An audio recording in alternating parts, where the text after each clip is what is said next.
దేశవ్యాప్తంగా ఢిల్లీ చలో అనే నినాదాలు చేస్తున్నారు. అసలు ఢిల్లీ చలో అనే నినాదాలు ఎందుకు చేస్తున్నారు? 2020లో కేంద్ర ప్రభుత్వం కొత్తగా తెచ్చిన 3 రైతు చట్టాలను వ్యతిరేకిస్తూ అప్పట్లో రైతులు ఢిల్లీని చుట్టుముట్టారు.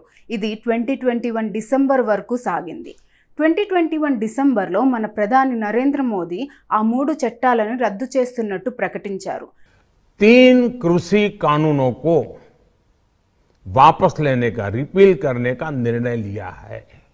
చెప్పినట్టే రద్దు చేశారు, కానీ ఇచ్చిన హామీలను నెరవేర్చలేదని ఇప్పటి రైతు సంఘాల వాదన. సో ఆ హామీలను నెరవేర్చుకోవటానికి కేంద్ర ప్రభుత్వంతో జరిగిన సమావేశాలు విఫలమవటంతో ఫిబ్రవరి 13 నుండి రైతులు ఆందోళనకు దిగారు, ఢిల్లీ బాట పట్టారు. అసలు అప్పట్లో ఇచ్చిన హామీల గురించి మాట్లాడుకుంటే, మొదటిది పంటల కనీస మద్దతు ధరకు చట్టబద్ధత కల్పించాలి, అంటే ఎంఎస్పీని లీగలైజ్ చేయాలి. రెండవది ఎంఎస్ స్వామినాథన్ కమిటీ సిఫార్సులు యథాతథంగా అన్నీ అమలు చేయాలి. మూడవది రైతు రుణాలను మాఫీ చేయాలి. నాలుగవది రైతులకు, వ్యవసాయ కార్మికులకు పెన్షన్ ఇవ్వాలి. ఐదవది రైతు ఉద్యమాలలో చనిపోయిన వారి కుటుంబాలకు పరిహారం చెల్లించాలి. ఈ హామీలను వెంటనే ప్రభుత్వం అమలు చేయాలని దేశవ్యాప్తంగా రైతులు నిరసనలను వ్యక్తపరుస్తున్నారు.